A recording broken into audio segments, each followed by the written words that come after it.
Hey everybody, what is going on? It is Dunbar Snack Bar here with MLB 14 The Show, and we've got another episode out of the Oakland Athletics franchise coming your way. Now, things have been pretty crazy in the AL West. Like, the A's, yeah, we've been right in the top spot for quite a while.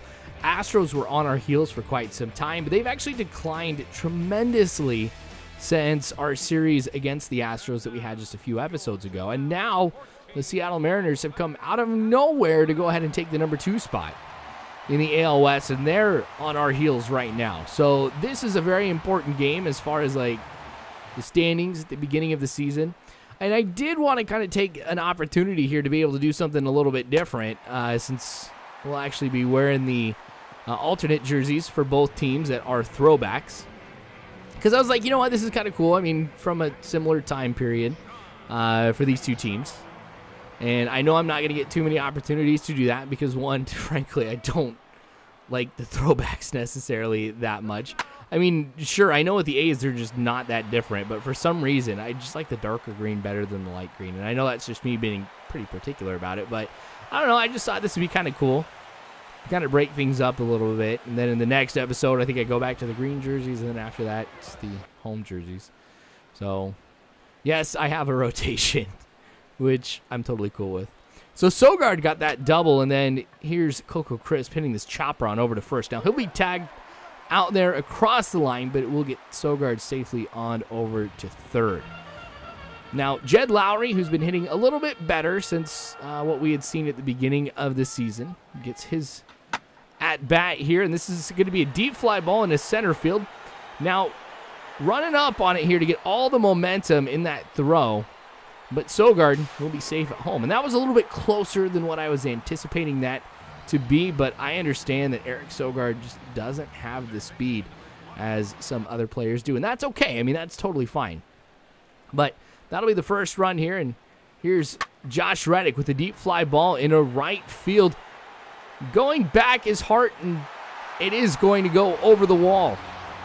So there is a home run for Josh Reddick, who's been hitting better for power than anybody else on the Athletics roster right now. So just really going to show what he can do. Really does pretty well against lefties as well. So all around, I mean, Josh Reddick is seriously one of the best players I've got to have on my team right now as far as offense. I know I don't get to show off anything defensively with him too. Like, doesn't do any of those miraculous catches that he does in real life, but still nice to have him there. So very next pitch, Jaso's going to hit this one into right field, and I've kind of gone ahead and changed my approach a little bit to the way that I'm hitting, because I am watching the first pitch a lot more, but I have seen that since I really started to implement that type of strategy at the plate to be able to take some more pitches and stuff, that the computer has gone ahead and thrown a lot more pitches, right over the heart of the plate on their first pitch. And so since that's the case, I mean, I'm just not going to shy away from anything that I do see that is going to be over just right in the middle of the plate. I mean, I'm not going to go with anything that, is a breaking ball and stuff like that, because, I mean, there's a good chance it is going to be just that. It's going to be a ball. But being a little bit more aggressive, I think, is going to help me out overall. So still 2-0. And here we are in the bottom of the 5th. Now, Coco Crisp making up for that chopper that he had earlier. And I don't know, one of the things I was kind of thinking when I was doing this particular episode is just like, you know what? We're kind of harnessing the power of some of the athletics of old. So whether it be Eckersley, Raleigh Fingers, Catfish Hunter, if we're talking about Jose Canseco, Mark McGuire, or Ricky Henderson. I mean, I was just kind of like, you know what? That's this player, or that's this player. I think it was kind of cool to be able to kind of relive this a little bit. But like you said, I mean, I'm not going to be doing the throwbacks really that often. So, Jed Lowrie with the hit in the left field. This has a chance, but it is going to bounce off the wall. And that's actually the second one that we've seen bounce off the wall, because I think Sogard's did as well. So, a double. I don't really care so much. So we're going to be seeing a pitching change here for the Mariners. Now, honestly, I was you're kind of surprised it took this long, because there have been a couple other hits that we've been seeing throughout this as well that I just haven't had a chance to be able to see. Especially like in the first 2 innings, like I got a couple hits there, but I just haven't been able a chance to show it. So James Paxton is going to be coming in, and this really could be a bad thing for the Mariners going ahead with the relief pitcher, because I don't want to sound like I'm disrespecting the Mariners or anything like that, but their bullpen, at least in this game, has much to be desired. And so, you know, seeing some of the, oh my gosh, I'm so lucky he's safe. Man, Lowrie could have been out by quite a bit, but, well, Josh Donaldson got it done. But no, I mean, there are a few issues that the Mariners have with the bullpen. Really, the home run attribute for a lot of these guys is really, really low, so I'm mashing the power button, and this is the reason why. A 2-run blast by Brandon Moss here to go ahead and expand the lead that the Athletics have been able to put together here towards the middle part of the game. So Brandon Moss is actually leading, I think, just might be the entire American League as far as RBIs go, and you can go ahead and tack a couple more on what he's been able to do. Now, granted, of course, a lot of what Brandon Moss has been able to do so far this season as far as RBIs really has, like, a lot of that credit really has to go to the people in front of him in the lineup for being able to hit well. Just because, you know, I mean, he's not hitting too many home runs or anything like that, so he's not bringing himself home with those RBIs. I mean, he's bringing everybody else who gets on base. So mad props to the entire Athletics team for giving that to Brandon Moss as far as honors go. And it was kind of cool that I got that too, or that I'm kind of there right now, because last year when I was doing the Braves franchise, it was kind of nice being able to have Freddie Freeman at the top of the RBI list. Like, that's one of those particular statistics that I love looking at, and I really do use that to kind of help judge the overall worth of the player. I mean, like I mentioned, though, it's not completely up to them, but also the other, you know, everybody else on the team who hits in front of him. They're giving him an opportunity to be able to bring them home, but I don't know. So I still get excited. So we see another strikeout right here. Honestly, I've been pitching pretty well in this game, so it's good to be able to see these strikeouts. Now, Jaso had that good hit earlier. This one goes in a center field, and that's going to go off the wall too. So that's 3 today that have bounced off the wall and ended up being doubles. I think in every one of those cases too, the outfielder is right into the wall. I think we've got it right, center, and left now too. So we've kind of been hitting all around the outfield. Here's Eric Sogard again. Now, this one, not going to be too pretty, but Robinson Cano throws that one into the dugout. So another run comes home because of that, and that was really odd to see, because Robinson Cano, especially in the first game that I had against the Mariners, really had some great defense. So with this, I'll go ahead and I'll tag up and I'll head on over to third. So Coco Chris with a good hit.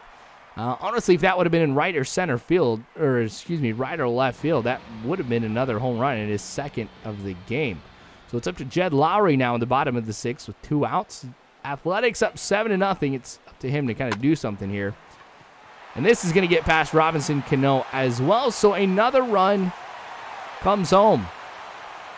Geez, we've been hitting very, very well.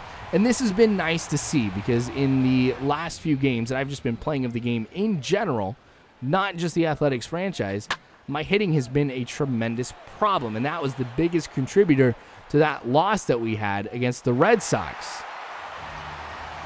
Jeez, Donaldson doing it again. Now, I know I've been talking about a little bit how Brandon Moss has been hitting really well, but Josh Donaldson, he's been hitting very well.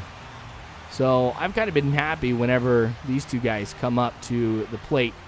Yoenis Cespedes has kind of been a little bit of a disappointment. I mean, I know it's still early on in the season, so I'm not worrying about it that much or anything. Like, I'm not going to say this season is a failure for him or anything like that, but I haven't been able to show him off too much. Now, Jed Lowrie, even though I went ahead and tried to really charge that one, get underneath it and make the catch, it counts as an infield hit. So that was pretty frustrating. that ended up happening, but that's okay. Now, this goes into right field, and this will actually not be the assist I was hoping for. I haven't gotten an assist yet from right field on over to first. I don't know if they made that harder or what, but not cool. All right, so going down the left field line, 1 run, and 2 runs come home as Jaso will not be able to get that. Now, Cespedes doesn't necessarily have the best arm in left. I mean, that's not something that's too big of a surprise to people, but still, I could have liked to have been able to see him make that one. So, Ramon Ramirez coming in here in the 7th inning. Now, with that hit that the Mariners got just a little bit ago, that cuts the lead from 10 to 8. But here's Kendrys Morales with a home run of his own. And I'm not kidding when I'm saying that the home run attribute for every single one of these relievers that have come in have been significantly low. I mean, we're talking like 20s and 30s with some of them. So, I mean, well, I don't think 20s, but I think one was 30s. Anyway, it's low. We'll just put it that way. So I'm not usually going ahead and hitting the square button to go with like a power swing, but you know what? When it works, it puts runs on the board, so I might kind of do it a little bit more. One of the things that I kind of do now is when every new pitcher comes in, and you guys don't see this, is I do kind of go ahead and study a little bit on their attributes, kind of know what I should be looking for. So is it somebody I need to just be going with contact hitting? Is their hitting per 9 innings attribute pretty low? Is their home run attribute pretty low? So I think, you know, the more I kind of study who I'm going up against and kind of know what their attributes are, better chance I'm going to go ahead and have to, you know, really put up a lot of good offense. So Dan Straley's going to be coming in here in the 8th inning. Now, Straley was actually supposed to be the number 5 pitcher, but because I did kind of shop around the free agency and I found Irvin Santana, I decided, you know what, I'm going to go ahead and move him into a relief role. And this is my first chance to really be able to go ahead and play as him. So, yes, I know he should be pitching longer than 2 innings, but I did want to give everybody else in the bullpen a little bit of rest since it doesn't seem like my long relievers really get that much time out in the game. So, because of that, I decided to bring him in. I know I'll probably get some flack from some people like, why are you doing that? But I haven't had a chance to be able to pitch as him yet. Now, fortunately, we do get the double play right here. I'm always concerned whenever a ball is hit to my first baseman that we're not going to see them be able to get the double play as they throw to second and then, you know, usually shortstop ends up throwing back to first. That's okay. So we got the 10-run lead back, and this has gone ahead and been a record for the most amount of runs that I've been able to get here in MLB 14, the show. So this is kind of nice to be able to see. I mean, bouncing back from that loss, and as we harness the power of the old school athletics, man, this has been pretty awesome. Who knows? Maybe I will have to wear the throwbacks a little bit more often. I was hoping he'd swing at that one. So Straley honestly has had a pretty good appearance. Curveball works for strike 3. And we're out of the top of the 8th. So here we are in the top of the 9th. A hit on over to Sogard, who gets the throw to first. For out number 1. Straley could get things finished right here and go ahead and give us the win. As I mentioned at the beginning of this video, too, it's absolutely imperative that we go ahead and we get these type of wins against the Mariners to kind of put some distance between first and second in the standings in the AL West. So as Reddick gets that one off the wall, the throw over to second won't be where it needs to be. So we see a double here for the Mariners, a potential opportunity for them to go ahead and bring a runner home. So a high fly ball.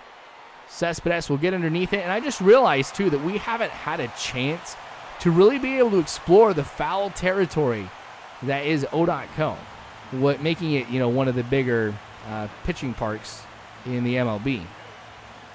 So it favors the pitchers tremendously when you take a look at how much foul territory there is.